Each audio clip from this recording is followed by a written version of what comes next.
merits more attention than it seems to have gotten. The general public, I think, is unaware of what is at stake and unaware of the magnitude of the impact that this is likely to have. And so what I thought I would do is open the discussion with a few remarks about the policy, the setting of that policy, and the challenges that it's going to present. And then I'll turn it over to Ken to discuss the process by which the rule was in fact developed and some of the difficulties that one has in evaluating that process. So a lot of troubling aspects to it. But I think it's worth reminding everyone that education is a central issue in the U.S. economic and social fabric.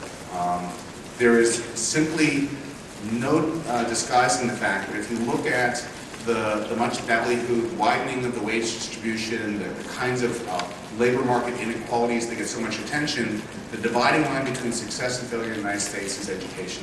And with higher education comes much higher lifelong career earnings, greater attachment to the labor force, greater probability of employment. And in the paper that we put together for this event, some of the facts are laid out. If you look at people who have a bachelor's degree, the unemployment rate is 4.4%. If you look at folks who have not actually finished high school, the unemployment rate is 14.3%. And providing people access to an education that fits their lifestyle and allows them to achieve that kind of labor market success should be the goal of everyone in the United States. And so, it's central that we treat higher education as a top policy priority.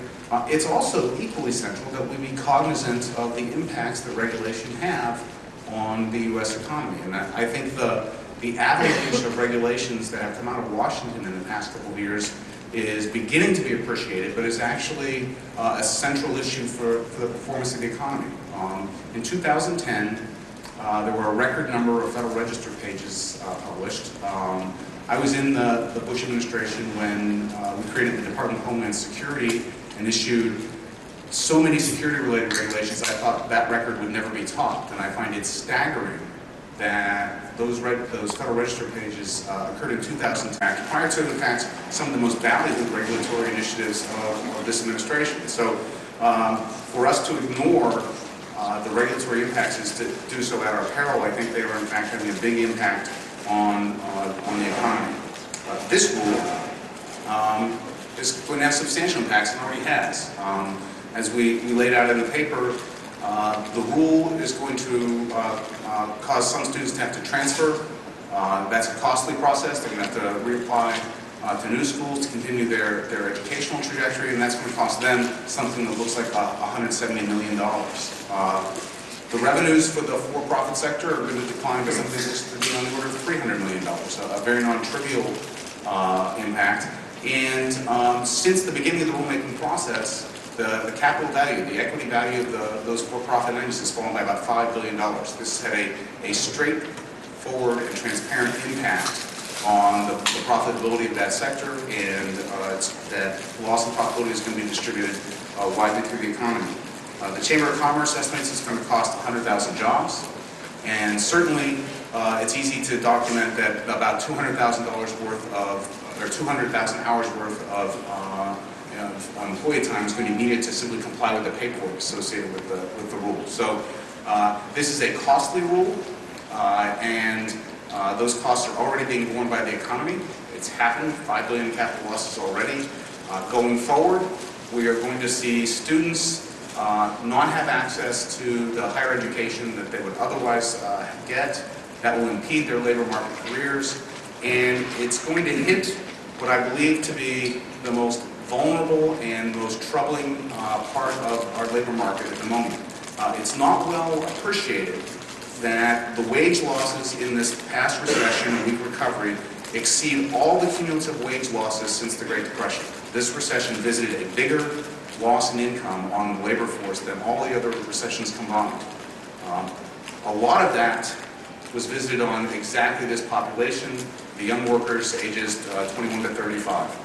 Disproportionately, if you look at employment to population ratios, it's not people like me, 50-year-old white males who saw that employment population go down. It's young workers, and They've received the bulk of those income losses, and they've been out of work for a long time.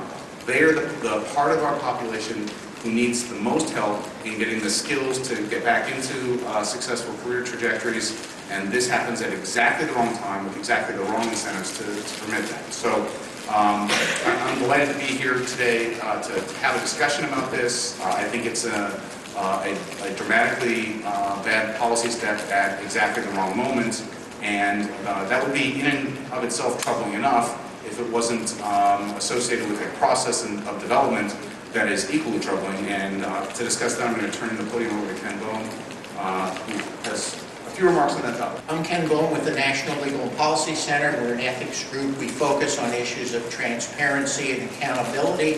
We got started back in the 90s. We were one of the groups that successfully sued Hillary's healthcare task force for meeting in secret, not disclosing documents, etc., in violation of federal law, the Federal Advisory Committee Act. And we stayed very close to that mission of transparency and accountability, whether it involves legislation, as that did, or regulations, as is the case here. And bad as the policy is, and it is bad, I mean, we are talking, as Doug mentioned, about billions of dollars already lost. The process was horrendous. There's the old saying, I think it's attributed to Otto Bismarck, that laws are like sausage, you really shouldn't see them being made. In this case, not only did we not see them being made, but they took all sorts of efforts to cover up what in fact was there. Thanks to Freedom of Information Act litigation and requests by both the industry and other open government groups like CREW, Committee for Responsibility and Ethics in Washington, this has been uncovered, and there's more coming.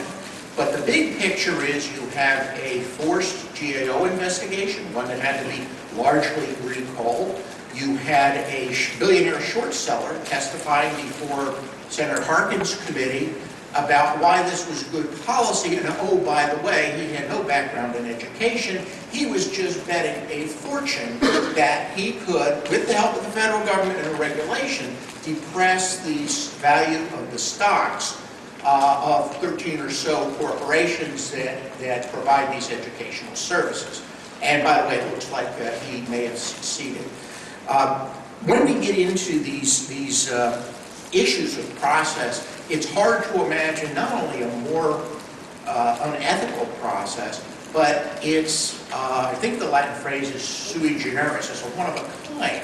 We've never had in my lifetime, I don't even know when you've done, so we've never had in my lifetime short sellers manipulate the process so completely as to make money off a government rag, not in this way. And when you look at how this process went, it's a horror show. One of the things I should say at the outset is this is in fact a very bipartisan battle against this rag. More than 50 Democrats, I think it was 58 in the House, voted to defund the regulation. And when you look at some of the people involved, it's names you may have heard of: Nancy Pelosi, people who have Congressman Towns, people who have all sorts of credentials. So it's not really a liberal, conservative, Republican, Democrat fight.